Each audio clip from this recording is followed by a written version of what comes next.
Assalamualaikum warahmatullahi wabarakatuh.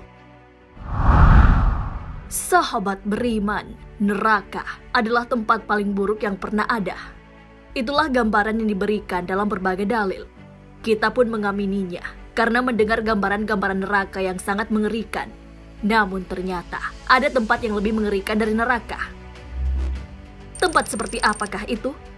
Mengapa tempat tersebut bisa lebih mengerikan dari neraka? Tonton video ini agar tidak sesat. Neraka sudah disiapkan untuk orang-orang yang ingkar kepada Allah Subhanahu wa Ta'ala. Neraka dipenuhi dengan api. Hal ini sudah disampaikan dalam hadis dari Abu Hurairah. Rasulullah SAW bersabda, "Api kalian di dunia ini merupakan bagian dari 70 bagian api neraka jahanam."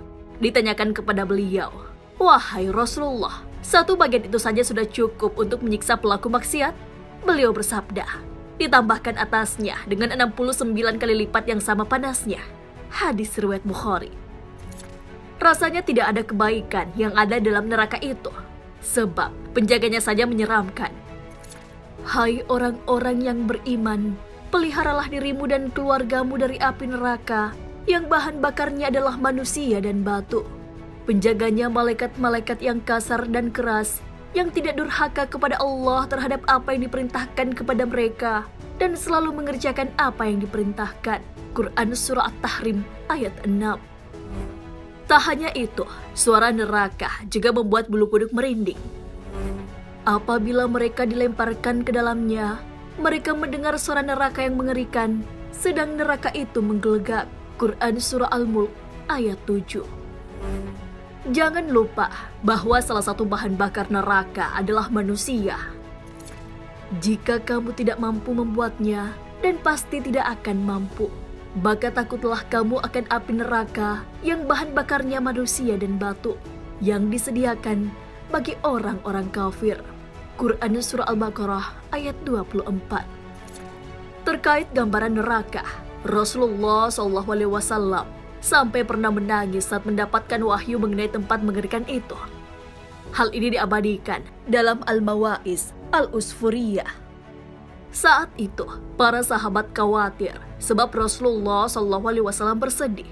Mengetahui hal itu, Fatimah pun mendatangi ayahnya. Mereka berbincang dan Fatimah menanyakan mengenai neraka. Kemudian Nabi SAW menjawab, "Wahai Fatimah, sesungguhnya pintu neraka yang paling ringan itu setara dengan 70.000 gunung dari api, dan pada setiap gunung tersebut terdapat 70.000 lembah api. Lalu pada tiap-tiap lembah itu terdapat 70 juta sumber api yang masing-masing berisi 1 juta kota. Kemudian pada setiap kota tersebut terdapat 70 juta istana api. Lalu pada tiap-tiap rumah itu terdapat 70 juta ruangan api yang berisi 70 juta peti api. Dan pada setiap api itu terdapat 70 juta jenis siksaan yang berbeda satu sama lain. Dari semua tingkatan neraka, neraka jahanamlah yang disebut paling berat siksaannya. Lalu siapa sajakah penghuninya?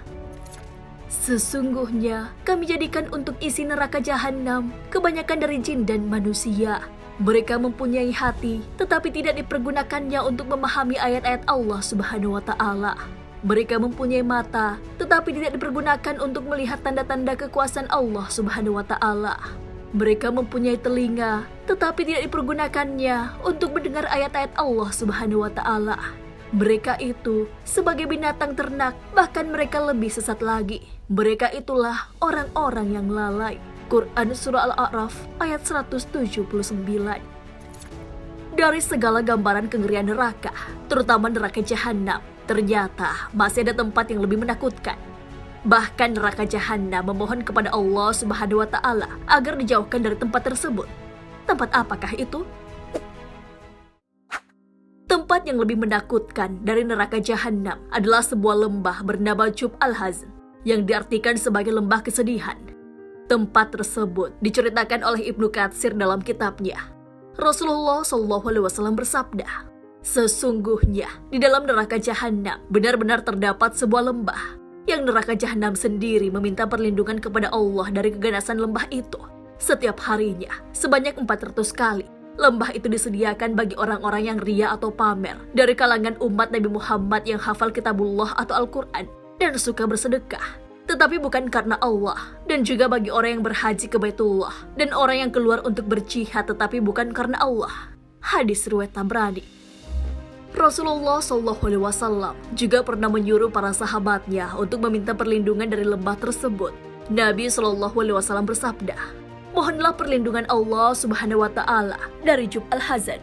Kemudian para sahabatnya bertanya, "Tempat seperti apakah Jub Al-Hazan itu?"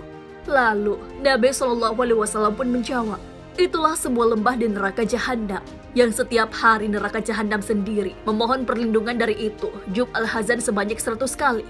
Karena penasaran siapa yang akan menghuni, para sahabat pun bertanya, "Siapa penghuni lembah itu nantinya?" Rasulullah SAW pun bersabda, "Para pembaca Al-Quran yang beramal karena pamrih atau riya." Hadis riwayat Tirmidzi. Sangat amat disayangkan, para pembaca Al-Quran di dunia, kelak di akhirat harus berada di neraka. Itulah yang membuat mereka menyesal dan bersedih. Amalan yang mereka kerjakan selama hidup menjadi sia-sia, sebab mereka hanya mengharap pujian dari manusia yang lain. Penggambaran Jub Al-Hazan juga disebutkan dalam riwayat Sufyan Ats-Tsauri. Sesungguhnya, di neraka Jahannam ada sebuah lembah, di mana neraka Jahannam itu sendiri setiap hari memohon perlindungan darinya sebanyak 70 kali. Lembah tersebut dihuni oleh para qura yang gemar mengunjungi para penguasa. Sungguh sangatlah mengerikan lembah Jub Al-Hazan itu. Terlebih lagi, mengetahui ternyata penghuninya adalah orang yang ria. Sebenarnya, ria itu seperti apa? Berbicara mengenai riya, perbuatan ini ternyata digolongkan ke dalam syirik kecil sehingga dihukumi haram. Riya pun sangat berbahaya. Hal ini telah disampaikan Nabi SAW dari Mahmud bin Labid. Rasulullah SAW bersabda, "Sesungguhnya yang paling ditakutkan dari apa yang saya takutkan menimpa kalian adalah asyirkul asghar, syirik kecil." Maka para sahabat bertanya, "Apa yang dimaksud dengan asyirkul asghar?" Nabi SAW menjawab, "Ar-riya." Lalu, apa sebenarnya riya itu? Al-Hafiz Ibnu Hajar Al-Asqalani menjelaskan apa sebenarnya yang dimaksud dengan riya dalam Fathul Bari. Beliau mengatakan bahwa riya ialah mendapatkan ibadah dengan tujuan dilihat manusia, lalu mereka memuji pelaku amalan itu. Imam Ghazali juga punya pendapat sendiri mengenai riya, yaitu mencari kedudukan pada hati manusia dengan memperlihatkan hal-hal yang baik. Tidak jauh berbeda dengan pendapat sebelumnya. Abu Bakar Ibnu Al-Arabi juga mengartikan bahwa riya adalah memperlihatkan diri saat melakukan sebuah amalan dan hatinya menginginkan pujian dari manusia. Riya pun dibagi menjadi dua. Ada riya kholis, yaitu melakukan ibadah semata-mata hanya untuk mendapatkan pujian dari manusia. Kemudian ada riya syirik, yaitu melakukan ibadah dengan niat menjalankan ibadah kepada Allah Subhanahu wa Ta'ala dan juga sekaligus mendapatkan pujian dari manusia.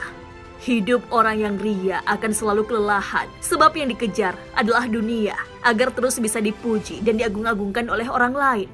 Orang-orang riya yang mengerjakan amalan bukan karena Allah Subhanahu wa Ta'ala akan mendapatkan ganjarannya. Tak lain adalah dilemparkan ke dalam neraka.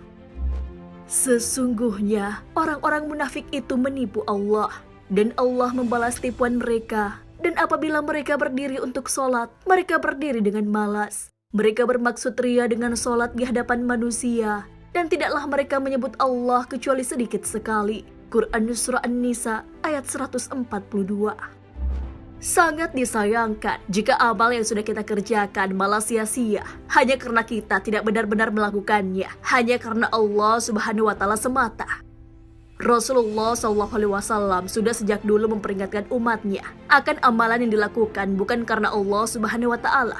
Akibatnya sungguh fatal, sebab bau surga saja tak akan tercium. Barang siapa mempelajari ilmu yang dengannya dicari wajah Allah Azza wa Jalla, namun ia tidak mempelajarinya kecuali untuk meraih kesenangan dunia dengan ilmu itu, ia tidak akan mendapat aroma surga pada hari kiamat. Hadis riwayat Abu Daud.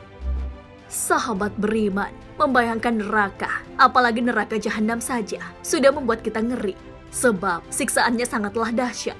Apalagi neraka Jahannam adalah tingkatan neraka yang paling mengerikan. Namun ternyata ada yang lebih membuat kita ngeri, yaitu lembah Jub Al-Hazan. Ada yang bisa membayangkan bagaimana kengerian lembah itu? Semoga kita tidak akan pernah mengunjungi tempat tersebut. Wallahu a'lam bishawab. Wassalamualaikum warahmatullahi wabarakatuh.